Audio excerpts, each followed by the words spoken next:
Hi, I'm Lylena Wissoff, registered dietitian nutritionist here with Dr. Lisa Amarine, and we are going to make a sauerkraut that also incorporates raw kale.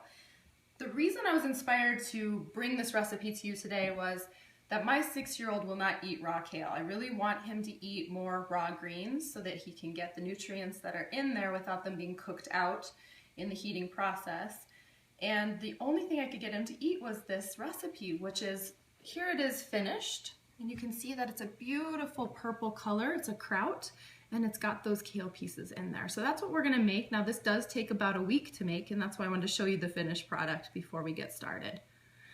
All right, so what you wanna do is you wanna have one big head of cabbage. And I'm gonna show you how to kind of prep it, just it's a little bit of a job here. So cut it in half.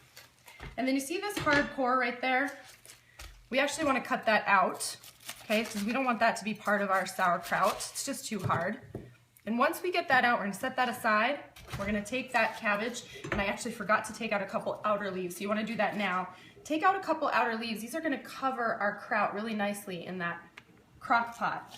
And the reason I use a crock pot is it's kind of perfect. You can crush everything in there the way you need, mix it everything in there, put the leaves on top, put some weights on it and the lid on it, and it's just the right amount of covering so that it can still kind of off gas. Because that's what happens when something ferments, where it's not the full process of burning carbs the way we do. It's a eating of starch and releasing different compounds and growing our lactobacillus bacteria. So we do need it to be able to sort of off gas a little bit. So you want to take some of these outer leaves and just set them aside for now. And I'm going to take that inner part of the cabbage, this big chunk right here, and I'm going to cut it into either thirds or fourths. And I usually take about 2 at a time. I'm just going to start slicing it nice and thin.